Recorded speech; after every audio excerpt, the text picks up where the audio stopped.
What's up, everybody? Welcome into the Monday edition of Unpaved. He is Sean Salisbury. I'm Adam Sager. We got Triple E and Laura behind the scenes.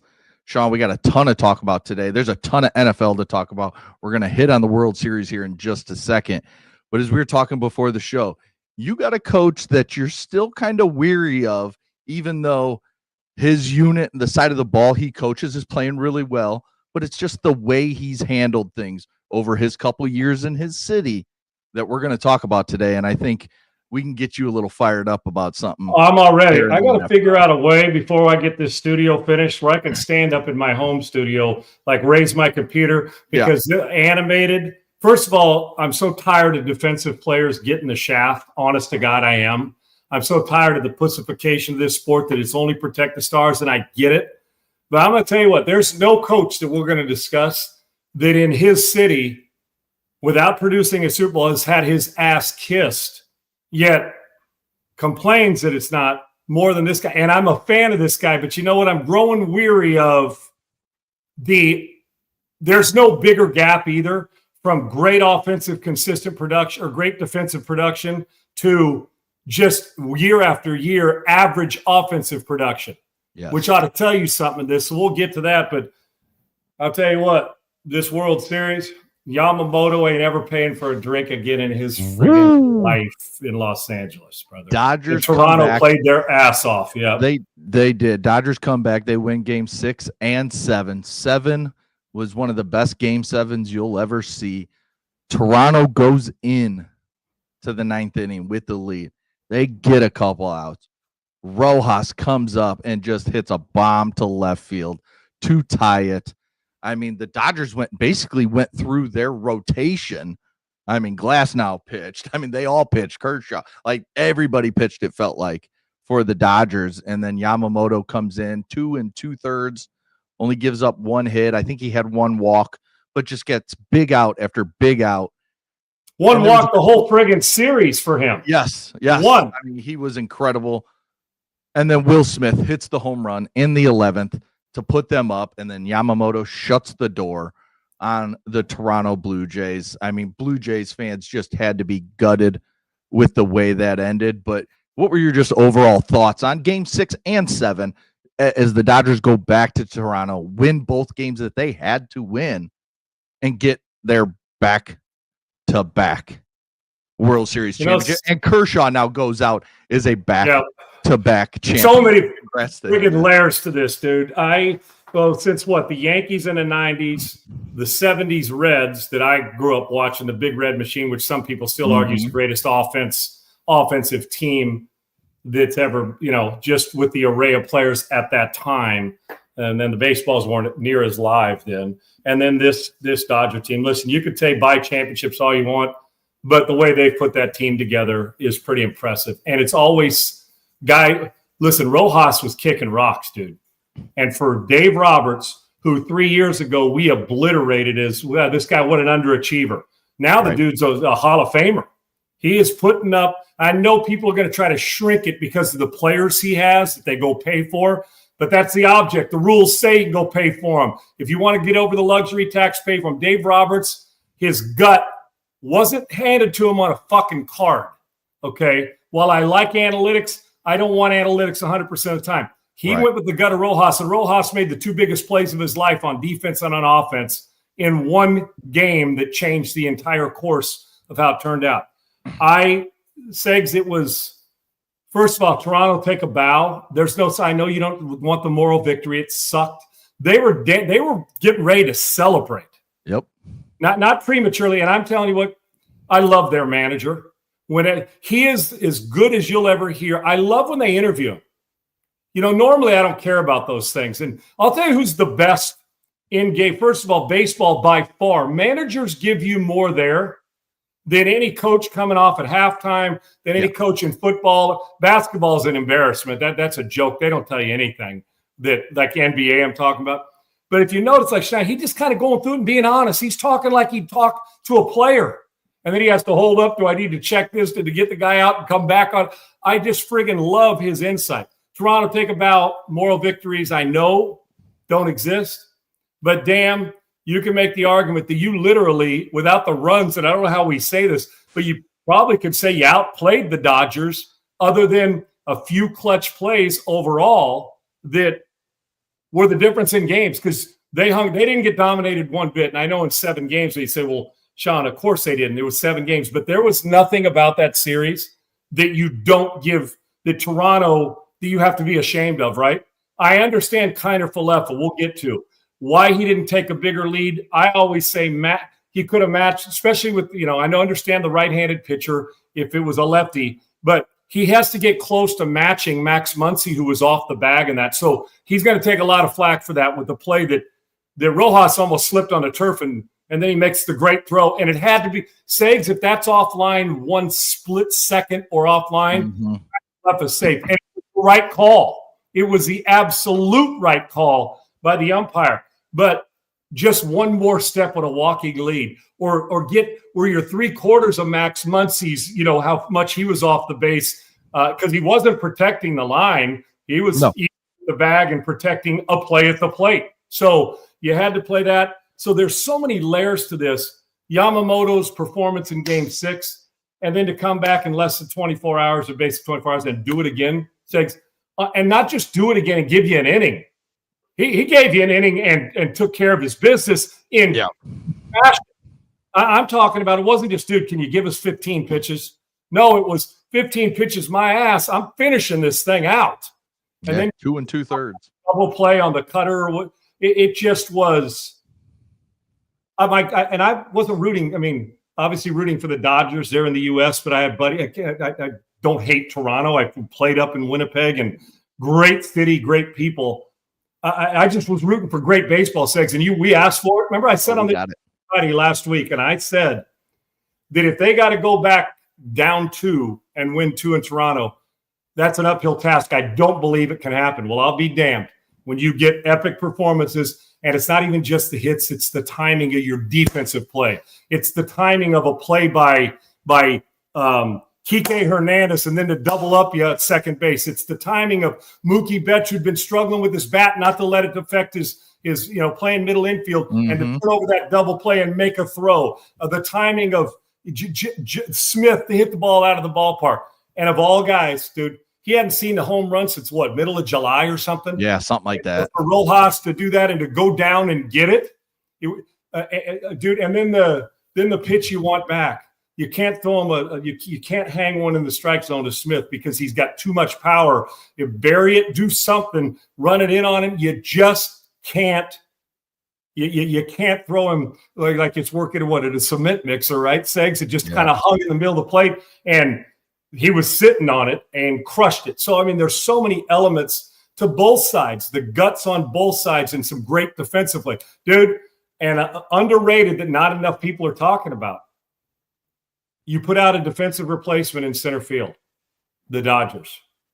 You put the defense. I'm telling you right now, if Kike Hernandez has to make that catch, that's like a receiver now, folks. I want you to visualize this for a second. Corner route, which we call a smash route, 2x2 in a gun.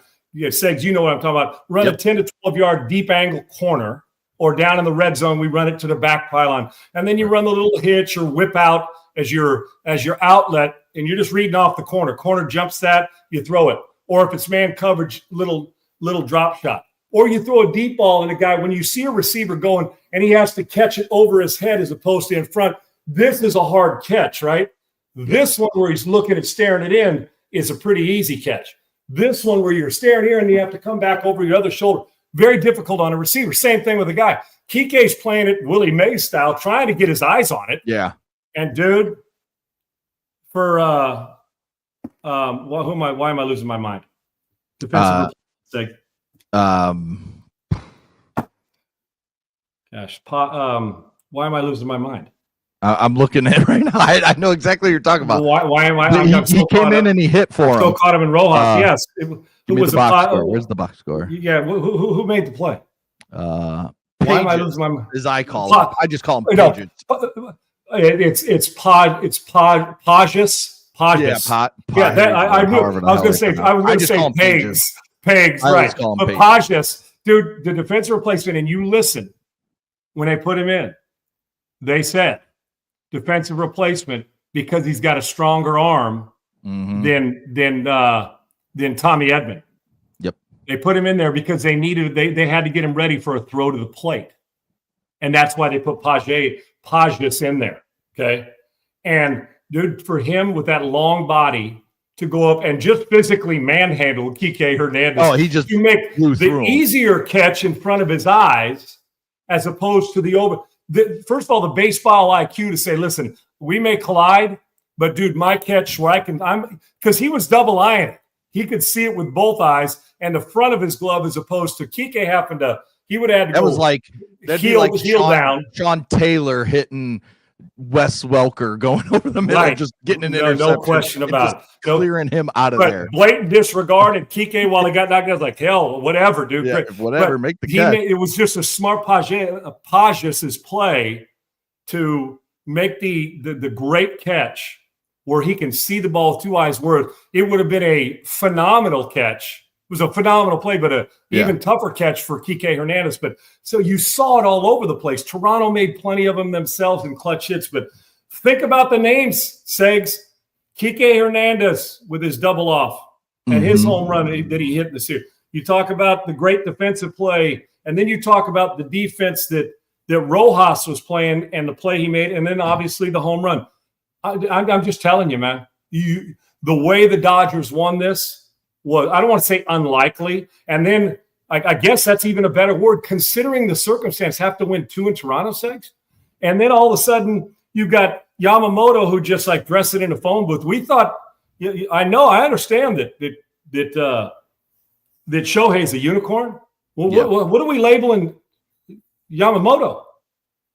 Like I said, a lot of times you bring a guy in, he just try to give me some pitches, dude. Yeah. I know that you're exhausted, but to come in and be exhausted and get through that, and then to throw the perfect pitch to saw off the double play, unfriggin' believable. And then with the way they turned it, what a series of emotions. My emotions were all over the place, and neither one of these teams is my guy. So yeah. I thought it was friggin' a monster game, and the ratings show it. The ratings, people wanted to see it, and they got great friggin' baseball from two teams, well managed, pitched, and some clutch defense and clutch hitting. And then the questions will be there with the with the Kiner Falefa, but it's more than one play, Segs. I understand that. It's more than one play, and then he's still got to get a bigger lead. That's just the bottom line. Dude, I coach baseball. We had our first baseball practice yesterday. It is something we talked about. Secondary leads. You learn this from the time you're 8. Secondary leads. I get, you're not wanting to get doubled off. Understand it completely. Especially when you saw the one hit that was a shot to Max Muncy and he caught that line drive. So you're thinking in your head, like, I don't want to get doubled off. But damn, on an infield hit like that, you have to score. And the fact that he was, I don't know. Muncy double play. There you go. Yeah, right. The 4 feet, off the base was it. At contact. So, yes, you don't want to get doubled off, but man, you got to be more than 4 feet. And the fact that it was that close and Will Smith's foot came up and then had to come back down and touch the plate, and rightfully he was out. I would be furious if I was a Blue Jays fan, being that we've waited this long to get back. We're right there. Then the home run, and then that, I would just be furious. Because of the situation of the game, it almost felt like he was afraid to get. And you mentioned he was 100% when the Muncy the dive and tag third base, right? You're thinking about a lot of stuff, right, Segs? Yeah. And when you go back to Smith on the awareness to make sure he gets to get the foot back down on the plate just in case, whether it was cognizant or not, it looked like he knew. But Segs, was it the same series of plays? I'm just making sure because I'm going back, over the weekend, Segs, of Saturday night and then Friday night, and I don't want to put it all together, but with all the football, they kind of get skewed. Was it the same inning? No, I take that back. No, because Kiner Falefa came in as a pinch runner for who he pinch ran for Bichette, correct? Wasn't that it? Yes. He pinch ran for Bichette. So. Yeah, so he pinch run. I was just thinking it hit me, but it was a different inning. Never mind. But to not have Segs, I'm talking about just a half a step more lead. A half step, and you're right. You learn that base running when you're in Little League. Yep. You do. It felt like he was timid. And unfortunately, there was just a few plays, bang type plays that ended up the bang catch, like we talked about in left field for a defensive replacement, and that play. But they were all, and the play at the plate, like we just said from Rojas, saying that it was phenomenal baseball. And unfortunately, Kiner Falefa is going to have to live with that the entire friggin' off season. On if he's safe, done, finished, game's over. Finished. Just get what they open the door. Yep. Oh, you just can't do it. But congrats to the Dodgers, back-to-back World Series champions. Congrats to Dave Roberts and Shohei, who's going to be an MVP. I mean, just what he's done since he's been in LA in 2 seasons. I mean, first 50-50 season ever. He's going to be a 2-time MVP, NL MVP. He's just he ain't ridiculous. Done winning those. And he's not done winning those, and we're just getting started as he really comes back. Remember, they always say your second year after Tommy John is when you take off. This was just you might be throwing 103 next year, Segs. You know what I'm saying? Who knows? Who knows? But we had a good NFL weekend. We had a crazy NFL weekend. We had that wild Bears. Better games than schedule. Better games than schedule. No doubt. We had the wild Bears-Bengals game, which ended, with Caleb Williams hitting Colston Loveland for a long touchdown. We had a lot of close games. And I'm not on the right week because I about said a bunch of scores that weren't right. What a day Loveland had. The tight ends in this league, Loveland's really good. Not to get off the beaten path, but anybody watched the Raiders game yesterday? Brock Bowers is Brock Bowers. There's a lot of good ones. There's a gap between Brock Bowers and the next guy, dude. He is a freak show. Yeah. Freak show. But anyway, back that But Zach Taylor just keeps making the same excuses. Yeah, no doubt. Dude, embarrassing. And now you can see it starting to turn, like Jamar Chase walking off the field. One fucking stop. That's all he said. Just get one stop. One fucking stop. And they couldn't do it. I mean, Joe Flacco played his ass off, threw for like 457 yards or something like that, a bunch of touchdowns. Came up big after big. The Bengals got a return kickoff. They got an onside kick. They got all kinds of stuff, and they still didn't win the game. First time that the Bears have ever given up 40 and won the game. So that was a wild game. But I think when you look at the big scheme of things, everything comes back to that Bills-Chiefs game. Bills get the win over the Chiefs again, just like they seem to do every single time. We have a regular season matchup between those two, and we're going to get it again next year because those two divisions play each other next year. So it was a fun game. I thought there was times where both offenses looked like they were struggling. The defenses were kind of winning. And then there was times when it flipped, and Josh Allen was just slightly better than Patrick Mahomes in the end. I think that was the difference in the game. Well, completion percentage, Allen had his best, or right around 80%, and Mahomes had his worst. And that's 2 or 3 plays or 3 or 4 completion segs. And the way Mahomes has been playing, you wouldn't think it. But I think at the end, I think Mahomes' numbers was the lowest completion percentage he's ever had in a game, yet they were within a touchdown. So it's rare we come out of a game saying Mahomes wasn't sharp enough to beat John. I mean, you know what I'm saying? So it's sometimes it's something else. Well, lack of weapons, injuries. But yet you look at him, Segs. That 4th and 17 he converted. That dude's just a 4th and 10 plus to him is like 3rd and 1 or 4th and a half yard to the Eagles. It feels it's as close to an automatic. It's weird.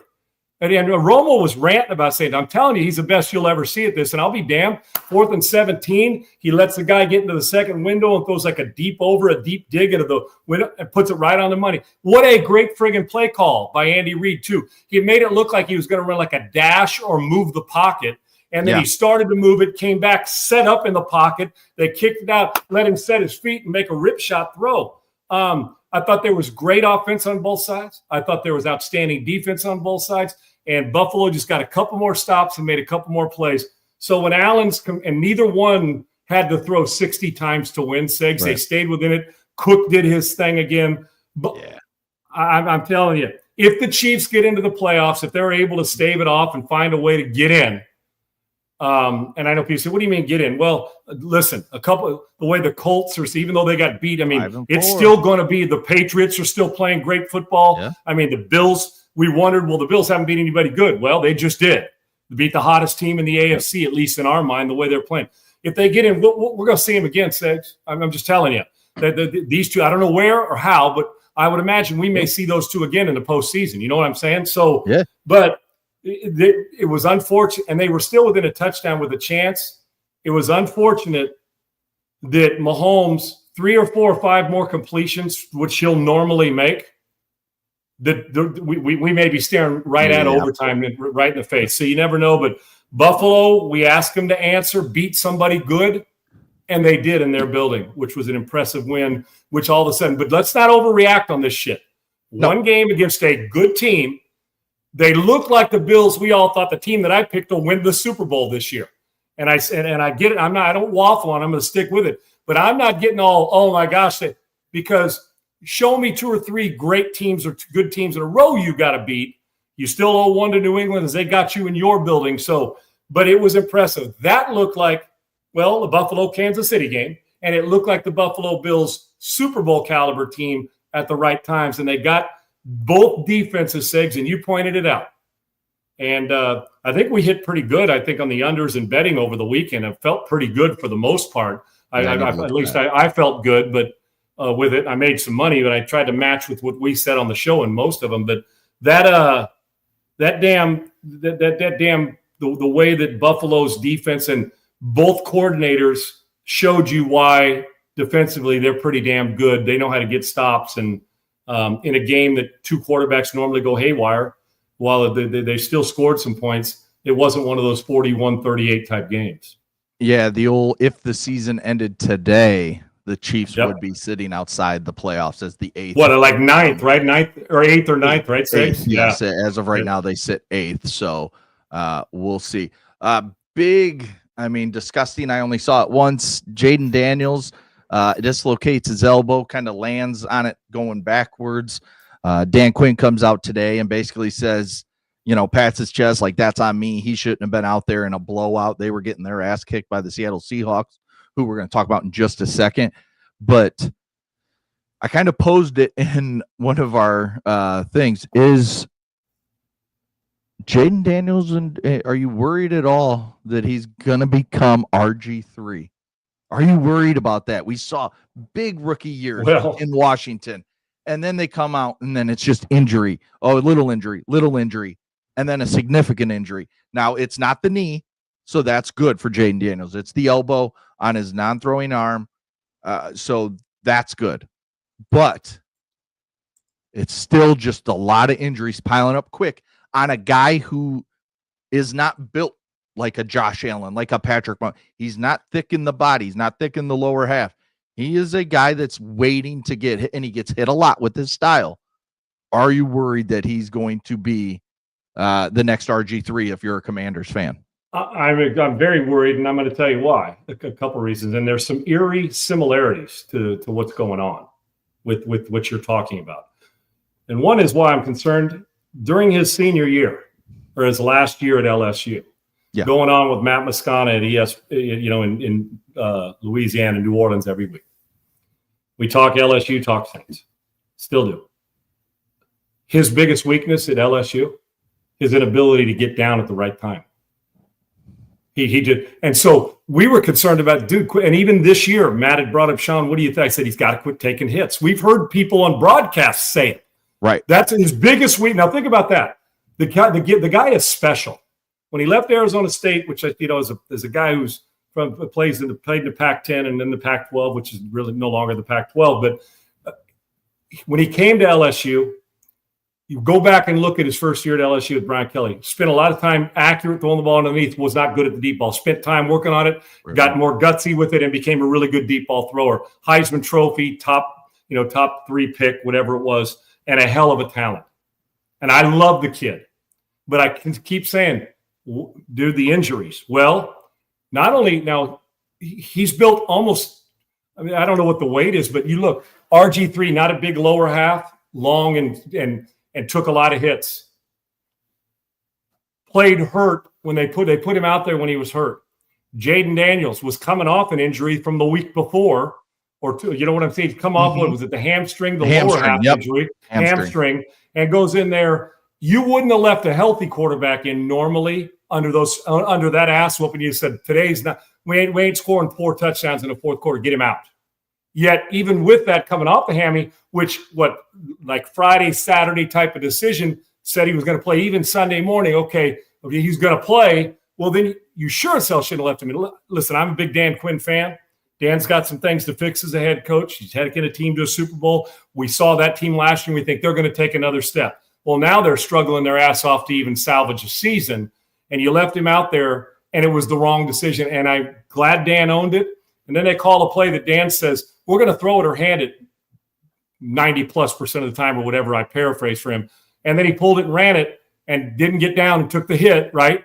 And then the elbow. So the era similarities are, remember when Mike Shanahan and that group, people got mad because they ran him out there and left him out there because he was hurt? Yep. And it's a little bit of that different area as you talked about, Segs, but it's still an injury. And that's going to keep him out a while, which the Commanders are done. They're not making any playoffs without Jaden. I'm just telling you, they're not. So that year, so the similarities. Yeah, I'm concerned because he's slide a body with tremendous speed and a great player. I think he's a better player than RG3 was. RG3 was a freak show then, but I think the accuracy and a few things I felt. Now, RG3, at one point, I thought he was going to be a 4,000-yard passer, 1,000-yard rusher. I think Jaden Daniels got that in him. Yet, you've got to learn. Even Josh Allen and Cam Newton shouldn't be taking hits like that. Right. You just can't do it. And you're exactly right. I criticized Kevin O'Connell this past week for keeping Carson Wentz out there. You've got to save the player from himself. And Wentz shouldn't have been out there either at the time. That game was especially if you're hurting the team. And Wentz, I love his guts. And I completely, but you can't leave him out there if he's hurting the team because he can't do the things you want him to do when he is healthy. But with Jaden Daniels, my biggest concern is not his accuracy. It's not his ability. It's not if he's a great kid and a smart, high football IQ. And I understand how tough he is, but he's got to quit proving. He doesn't need to prove that he's tough. Now, in this case, wasn't his fault. Pulls it, runs it. It's one of those you start to cringe the second he breaks the pocket, Segs. It's like, no, please don't let this be the reason. And I'll be damned your worst nightmare hits. And Dan knows it.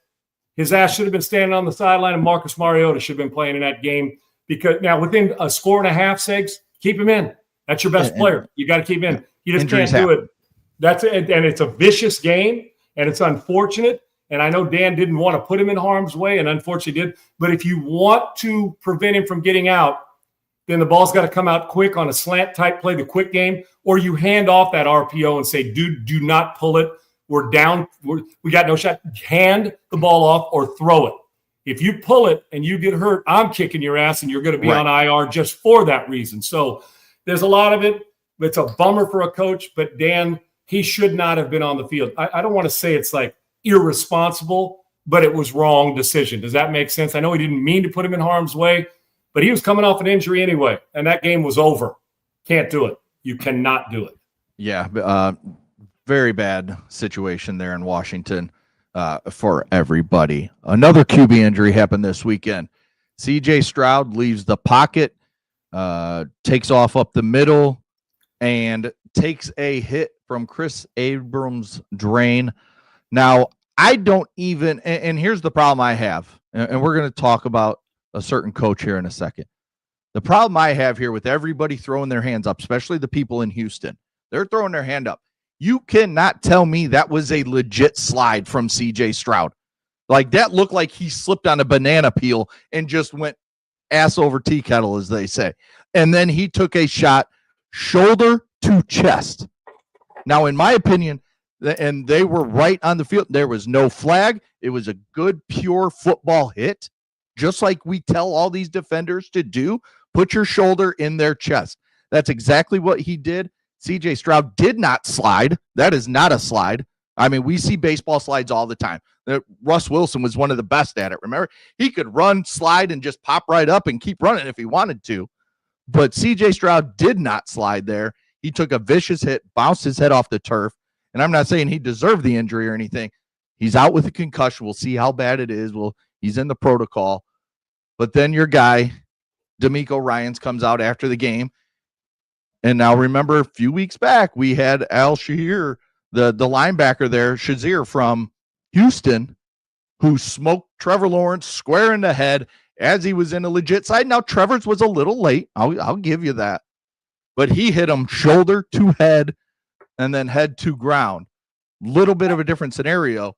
And your boy, D'Amico Ryans, just had two completely opposite reactions to the plays involving his team. Yeah, was the Lawrence hit last year, wasn't it, Segs? Or was it last year? Yeah. I was thinking earlier. No, I know that dude. They run it together. Yeah. It was last year with Al Shahir. Last year, yes. And it's like, being here in Houston, I watch all their games because of the local the local flavor. You're on the air. No doubt. And listen, that's exactly right. And I'm like I said, a D'Amico Ryans supporter. We're going to get to that in a second. First off, that hit was far more vicious. And I'm not choosing. I don't really care who the teams are in this. I understand the Houston upset, but he's overloading his mouth with his ass. And quite frankly, look at that. That's part of that hit is on CJ Stroud. That's a slow down and sit down in a chair. Now, listen, to me, I wouldn't have flagged it either. Now, look, if they're both going down at the same time, how do you tell a player this ain't the fucking Matrix with Keanu Reeves? You can't suspend him in there. Now, watch this. Freeze it right there. Both of them have started, and CJ Stroud, that's not a slide. That's a, oh, shit, what am I going to do now? He'd just have been better off to go head first, lower his shoulder, and knock the shit out of the guy he's bigger than. And listen, I don't like to see any quarterback get hurt. And I've had this concussion where you get hit. I got hit in the pocket and hit my head on the turf. That's where the concussion came. To me, that's what I teach my football player to play. Now, if he started the slide earlier and the same result, flag him, see if it's targeting, whatever you want to do, and go take it. That's just a good football play, but it's so bang, bang, you can't flag him on that, in my opinion. And he hit him where you're supposed to, shoulder to chest, not the head, and not flying through and leaving 2 feet like a missile and hit him in the head. Yep. So Houston fans can be mad. It won't be popular here. I don't care. The bottom line is that CJ Stroud's slide was horseshit. It was awful. And it doesn't mean he should get hurt, but it was the turf after the hit that caused it. But if he goes down, now this one, and D'Amico Ryans said he defended his guys, and he should defend his guys. But how you defend him is say, we just can't do this. We got to be a smarter team. And what gets the Texans defense that is a dominant, great defense, gets them in trouble, is at times they're a little undisciplined with penalties, as you saw there last year against Lawrence. Well, with this one, you can't stand up there and then go off and say that was penalized. The guy did. The truth of the matter is, he shouldn't have been penalized. It's 100%. It's unfortunate CJ got hurt, but we need to teach our quarterbacks to be better when you give yourself up for that slide, because every rule favors the offense. I don't know how you're supposed to hit a guy, because you go into a film room. Let's say Stroud doesn't slide or kind of slides and you don't do it. You know what your coach was saying to you on Monday? The fuck are you doing here, dude? You got a football player. You go hit somebody. But I don't think, and the intent, we got to understand intent too. There was no intent to hurt CJ Stroud, or he'd have gone helmet to helmet. It was unfortunate where the head whiplashed back. It sucked and it looked awful. But to Texans fans, you know how I feel. I love you guys, but I got to tell you, and to D'Amico, that was not an illegal hit. That's a good, hard football play. And CJ partially, not to blame for the concussion, but it ended up happening, partially to blame for his kind of weak-ass slide. He didn't get down soon enough and didn't get down fervently enough to show. Because you see how his legs are bent. Normally those guys slide, legs are out in front of him. His legs were bent like he was about to sit down in a chair, and it was a slow process. What are you supposed to tell the defensive guy?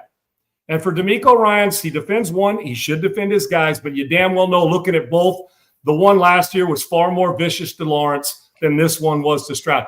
Same result because of the turf and the hit on the turf, which goes to George Kittle's thing. We should have uniform fields, and they should all be playing on grass. Okay, You get my point there. That's another thing. So, and D'Amico, who I've been nothing but a support system, and I love him. But saying I'm starting to grow tired of the bullshit. No coach, because about a week and a half ago, he was talking about, people pick the negative out and they don't ever talk about the positive here, and they find a narrative, which is BS too.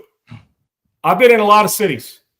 I watched a lot of football. Because he played here, when they hired him, they needed a fresh, these one-and-done head coaches. and you needed to get him out and bring in a guy. He was the hottest commodity as a defensive coordinator with the 49ers, came here to Houston.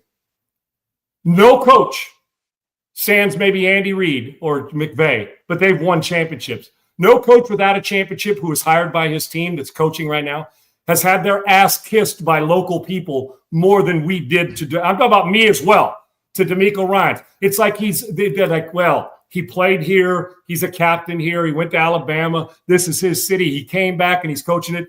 So to stand up there and say, well, you know, they don't recognize the good, bad. Nobody. It's a coach in this league to go back home to his home team that he played for has had their ass kissed and at times didn't deserve it because of this piss poor, inconsistent offense. Once again, you see it good one week and then extremely average at best the next week. So his defense is damn good. And we know he's a good defensive coach. But protect your guys, but you got to have a little feel. And the feel is stop it. Stop the complaints about they're not treating it right because everybody's focused on the negative. I included.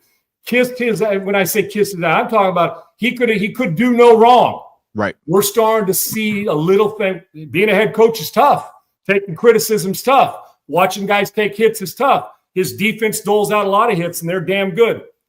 But he's not above criticism because I'll tell you what, they soaked in all the compliments. And unfortunately for D'Amico, to put it that way, nobody's had their ass kissed more in a city than that guy because he's the fair-haired guy. This is our guy. This is our dude who came back and coached us. And quite frankly, he's learning just how difficult it is to win on a consistent basis on both sides of the ball. So I think he's a little bit hyperbolic in his approach to what he's doing for who deserved to hit and who didn't. But I do love a guy who protects his team. But fact of the matter is, the hit on C.J. Stroud was unfortunate, but was not vicious like the hit his team issued last year to Trevor Lawrence.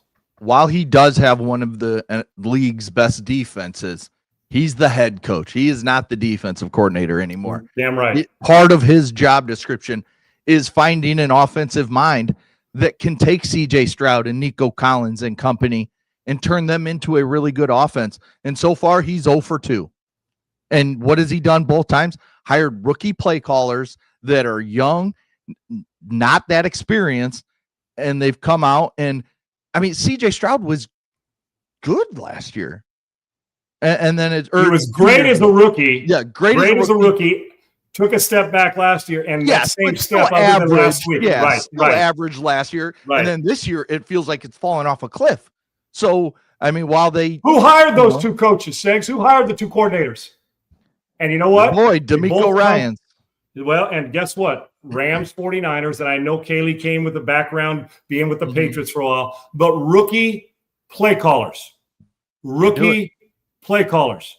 And if you're going to complain about the one who actually, Bobby Slowick, and you fired him at the end of his second year, and then you went back and hired another rookie play caller, not to say Kaylee won't be good down the road, but you're putting a lot of faith in that when you're playing in a tough-ass league. And your offense has underachieved at the offensive line position. I'm talking about Sands last week when they looked as good as they've looked offensively, but the consistency's not there, and it falls on D'Amico. And you know what? For all that local guy played here, coach here, I'm telling you what, the shine on that star ain't as bright as it was 3 years ago. I promise you. Yeah, and while we're talking about quarterback hits and roughing the passer and stuff, before we get to the 3 big upsets in the NFL yesterday, Sean, there was a hit in college, and it just kind of goes with the hits we've seen. You know, Jaden Daniels getting hurt. They called this roughing the passer. I know Saturday. Where you're going. I saw it. Tripoli, play it. There's no explanation needed. It's a friggin' embarrassment. This is what I'm talking about. Would you guys quit putting pussy-ass calls on? I mean, not you guys, but are we serious about this? He's not even late. It's an embarrassment. One step and chest bumps him. It's not like it was harder like 4 steps and then just kind of bumped him. Dude, they will. I mean, chest bump harder after a touchdown pass with each other. Touched it with their own players. Yeah, they'll chest bump. They will chest bump more vicious. That the pussification. Well, Sean, we got to, and you'll get that. Somebody out there listening to this is right now, well, we got to protect our stars. Screw your stars. Yeah. Sorry to tell you. If I got to protect them like that, put a flag on them and quit being such pussies. Quit calling for pussy plays. Quit letting the referees ref pussy games. Stop it. It's a vicious, violent sport. Take the illegal hits out and get rid of cheap shots. But that was a down pillow hits harder than that does. You can't do it. You absolutely see it every weekend, Saturday and Sunday on where you're like, what? Yeah, I mean, there was one in the Rams game where, and I'm forgetting who they're playing with all these calls, but he hits the quarterback and his hands are literally coming off the quarterback and he lands on top of him, but he can't. What are you supposed to do? He's hitting him. You can't. What are you supposed to do? He's not driving him into the ground. He's just hands off. And then there was another one where they hit the quarterback, take him down, and he's literally bracing on the ground before he lands on the quarterback, and they still call it. So, I mean, when you talk about defenses getting hosed, this is the kind of shit we're talking about. But that one is inexcusable, and whoever that ref is that called that and the head referee, it may be the same guy. No, they should be fired. They should never be allowed. Okay, yes, there's a legal hit. Let go. Arms off on him.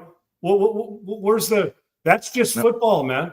That's football. How do you play defense? And you know what? If you're a quarterback in this league now, and you don't throw, you're the starter every week, and you can't throw for 4,000 yards, then you suck.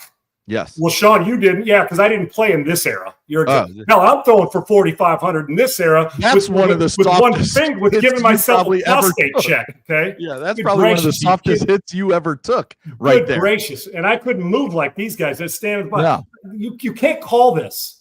We got to protect our command. Protect them from what? So we're playing 7-on-7 tag football. Do you know what? We do that at the Pro Bowl with flags on. Stop it. This ain't the Pro Bowl. It's a vicious game. And you know what, Tyler Shook? And quarterbacks quit coming up looking for a flag. Yes. That's just a good, clean hit. And if referees are calling that, you're ruining it. Hell, it's no wonder a defense can get any stop, dude. Right. It can get a stop ever. So, and I'm an offensive guy. It's pathetic. And that was pathetic. Was it Notre Dame? I'm assuming that was on him. Yes, it was Notre Dame, yeah. If I was CJ Carr, I would have turned and screamed at the official. Yeah, don't call that flag up. Yeah. Don't you make it, because you know what it does? It makes me look like a bitch as a quarterback. Exactly. It makes me look like a bitch. And you know what? That's exactly what the rule is. It's a bitch-ass pussy rule, and I'm sick of it. I am. Tired of it. Before we get out of here, Colts, Packers, and Lions all lost yesterday in close games. And the Colts had to come back from a large deficit. They were down 24-7 to the Steelers. But what do you make of all three of these teams that we considered top echelon in their leagues all losing to teams they should not be losing to? What do you make of it? Do you think it's just the NFL just kind of being the NFL this year? Yes. Dude, we got Carolina's what now, 5-4? Yeah. Are they 5-4 now? 5-4, yeah. Carolina, and they're getting better. I mean, you start looking around. Green Bay defense did not touch Bryce Young. Didn't touch him. The vaunted Green Bay defense with all their pass rush. And yet they still held them to what, less than 20 points, right? So, yeah, I mean, they still played pretty good. They just didn't touch the quarterback. He just hang his jersey up and play next week. And Jordan Love played his worst game. I mean, I know our guy Isaiah on here comes on here and glazes Jordan Love, but you can't say shit about Jordan Love with some of the throws. That throw he made after he ran around for a bit and threw to the end zone that just, hit a Panther. There was no Packer within 10 yards. How does that guy drop it? Yeah, and you know what? His numbers were decent when it comes to completion percentage, but that's why you got to look. You got to see the forest through the trees. I don't know where he was throwing it.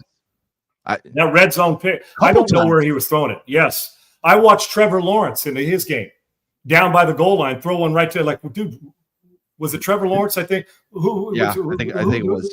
They threw it right there. It's like, dude, where are you throwing it? Yeah. Where are you? Was it were the Raiders playing Jacksonville? It was the Raiders, right? Yes. The Raiders, Jacksonville, right? And congratulations to on Cam's 68-yard kick. That would have been good from 70 plus. Little. But anyway, that Cam Little's kick was awesome. And then they drug tested him the next day. He took a picture. He had the steroid. Like, already? What? Come on, man. But he threw a pass. You're like, dude, where are you throwing it? You can't throw it there. Throw it to your mom in the stands or your girlfriend, what have you. So you're exactly right. So here's what I'll tell you about the Colts. You ain't beating sister school St. Mary's across the street from Notre Dame when you turn it over 6 times and get sacked 5. Yeah. You ain't beating anybody. I don't care who you play. Well, Sean, maybe the sister. Yeah, you're right. The sister school St. Mary's might have played better than them. But slow down. Yeah, I'm ripping. Yeah, the sister school is saying that's exactly right, because that's about how the Colts played, turning it over, and you're not beating anybody like that. In the other game you mentioned, Segs, the Detroit. Listen, your guy came in. The number. Look at the numbers, Segs. You're like 116 yards passing, but he made a great throw to seal the game. His feet were back, meaning McCarthy, and the dude threw a couple early touchdowns to get him out in front, and Minnesota's defense played well enough to do their thing. The numbers weren't gaudy, but you know what they do? Take a look also, Segs. It's so the way some of these teams that who's the third team you mentioned? Who they play? Let's see. You said the Packers, Lions, and Colts. Colts. Just some of the Dowdle's rushing game in his game. He was in a game we mentioned. We got 160. When you're giving up 169, 179, 180 yards of rushing, you have a hard time. Yep. But in that one, Detroit, Minnesota had a quarterback that just made the right play at the right time. It was great to have him back. The Colts, you can't. That's basically like 11 turnovers. They sacked 5 times and turn it over 6. You're giving. I mean, it ends drives. It ends in either field goals or no points at all. And then obviously the Packers, some of the decisions they made, you're not mustering up enough points, and they just didn't play well on either side of the ball when they were becoming one of the hotter teams as well, and a team we were holding in high regard in the NFC, and I still do. But I think the answer to it, Segs, to your question is it's the NFL. Hence why you got to be on guard. Ask Buffalo how that felt against Atlanta. Now look at Atlanta's situation, and they're mad at Vrabel's team because, the clap, and quit this pussification too. If you can't handle somebody clapping on defense, because I know guys do that to get them to move, then get your ass under center, get in the gun, and do what we always did. Use a cadence, okay? Yep. Try use a cadence, and if your guys aren't watching ball movement, then you need to coach them better back in Atlanta. So save the excuse for this. I saw this guy clap, and I'm trying to figure out all these claps that they saw. How about this? Execute it like old school football had to. Silent count under center, or the clap, save it, okay? We can go back to 5th grade Swickley, Pennsylvania, get under center and use a cadence and go play football instead of complaining about a loss. New England beat you because their quarterback played better and because they executed better, and they're not bitching about some clap because you couldn't get off the ball. Stop it. The football in the NFL right now, I just don't understand it. None of these things are making sense. We've got Atlanta beating Buffalo, then getting destroyed by Miami, then almost beating New England in a span of 3 weeks. We've got the Packers. Their only 2 losses are to the Browns, and then whoever they lost to yesterday. I'm losing my mind. Was it the Panthers? Yeah, the Panthers. Yes. It's just. This season is not making sense right now. That's the Dowdle rushing game, yes. Yes, right. And it's just there's so much going on in different ways. And now we got the trade deadline. We saw Jalen Phillips go to Philly. We'll talk more about that tomorrow because our show will be back at noon tomorrow. So we will Central be on time. Noon Central time before the trade deadline. I believe is at 3 Central, 4 Eastern. So we got a lot to talk about tomorrow. But yeah, this NFL season so far has been weird. A lot of bad football, in my opinion, which I think we've kind of been trending that way for a while now. It just seems like the football gets a little worse, a little more pussified, which makes the game worse. And then we see some incredible playing, like, when Josh Allen gets going or Patrick Mahomes, that streak he was on. Yeah, the special ones are special right now. So yes. No doubt about it. But then it's like you even take it. It's like, how special is it in the reality of things because of everything we just talked about where you can't do anything on defense? Right. So it's hard to take what Patrick Mahomes has been doing or Josh Allen or Lamar Jackson and say, well, he's clearly better than Brady when you look at numbers earlier in their career. And so, no, Brady was getting hit in the chin, bleeding, Brett Favre, and you just go back to your era with Marino and Elway and all those guys, Montana. It's like, if those guys played now, like imagine Dan Marino playing now with some of these receivers. And he had great ones in Clayton and Duper and everybody. But imagine him with like Justin Jefferson or Jamar Chase and T. Higgins. you couldn't get to Dan Marino with old school rules. Right. And now with these rules, he's throwing for 7,000 on your ass and laughing all the way to the bank. You kidding me? So I mean, we're getting a lot of bad football. The good ones are playing really good, the individuals.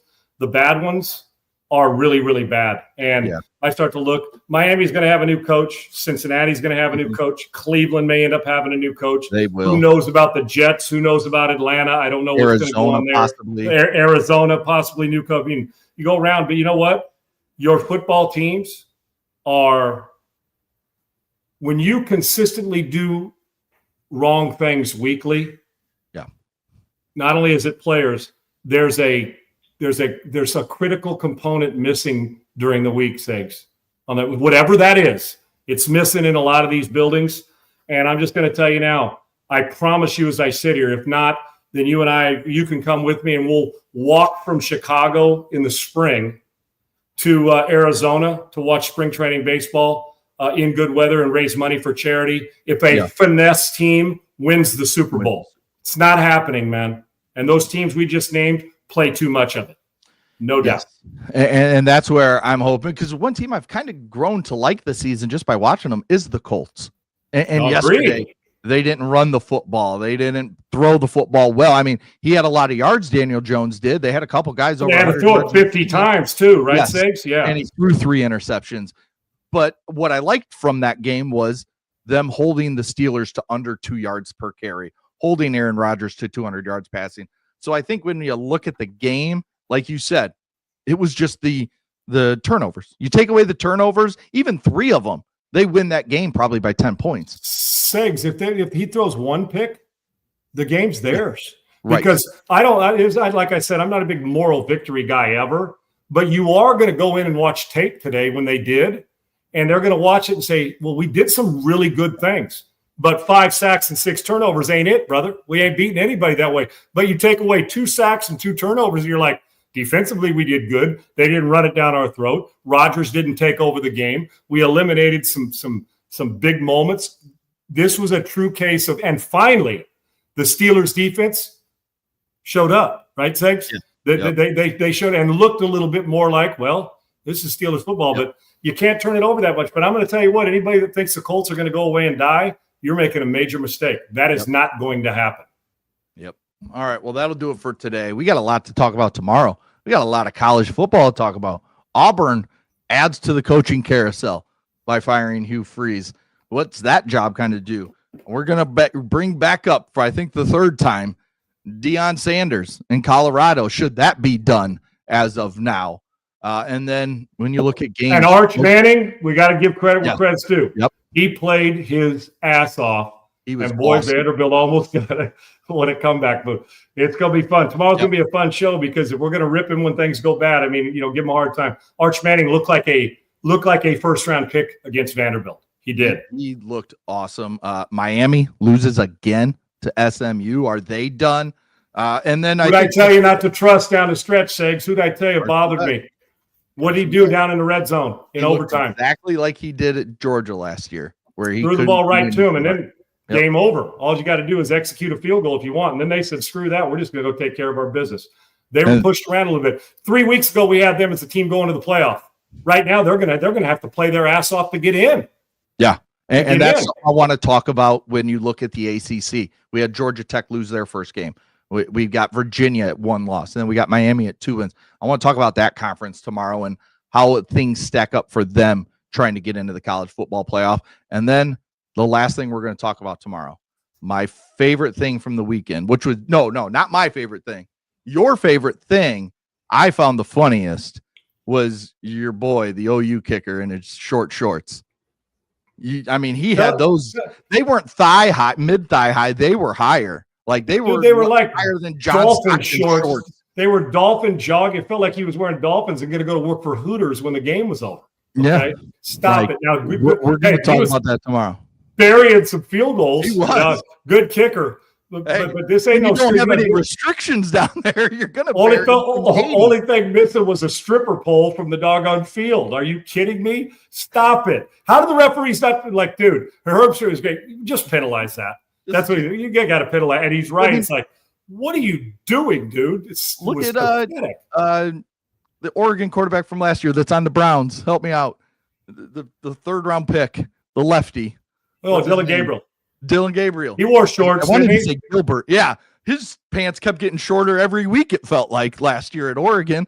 So, I mean, dude, if I see a guy come out in the G-string, I'm done, dude. I quit football. Which reminds me, I'll tell you, I had a teammate, Sags, offensive lineman. I'm going to leave his name out because I love him.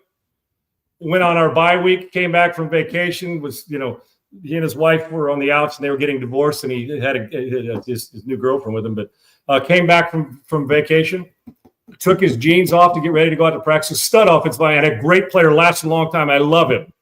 G-string. Those young girls got the G-string going. I'm like, no, put those football pants and jeans back on. We're about a step away from that with Oklahoma's kicker. Yeah. Is there a strip club in Norman? I'm not sure. That's ugly. Bad look. Sure there is somewhere. Bad look. Sure there is. No, it's not. No, yeah. No, there's not. Okay. Bad looks. See, it looked like Triple E with the room a little dark was at the strip club in the VIP room, waiting for the Oklahoma kicker to go G-string on their ass and come off a pole. That didn't sound right. Wrong word to use when you say get off the pole. There you go. Yeah. Real quick, our bet of the day: Monday Night Football. Cardinals at Cowboys. Cowboys -3.5. 53.5. What's your take tonight? Boat race. Cowboys win this one tonight. Yeah. I think the Cowboys they'll score a lot. They may give up some. Cowboys win. Take the Cowboys. I depend on how much I don't know if Arizona's going to give much in the point game, but Dallas's defense doesn't stop much. But no, you do that. But I got Dallas. Dallas is going to beat them by a touchdown or more. Yeah, I think this is not going to be close, Dallas, and give me the over. I think they score 60 plus. Over the total tonight. So Dallas may have about 45 of them, brother. Yeah, exactly. Exactly. All right, that'll do it for us tonight on a special edition night show with some scheduling problems early in the day. You can blame it on me. I had to go speak and MC a luncheon, which I do every year for the back-to-back group in Cyprus. You had lunch with the OU kicker in his football pants.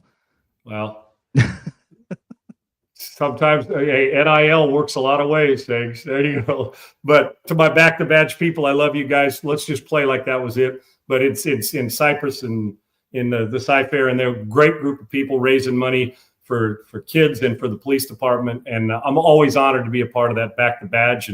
But that's where I was at that time, so I can never cancel that. And thank you guys for moving your schedules, not only my team, but our listeners. But I'll keep you informed on Segs what that was like with the Oklahoma kicker. We were spending some of his NIL dollars on you guys had on the pole, and he was dancing. Yeah, we had a late lunch after your lunch. Thing. So, boy, we will be back tomorrow at noon Central, 1 Eastern, as we are every single day. We're going to talk a lot of college football. We'll talk about the NFL trade deadline.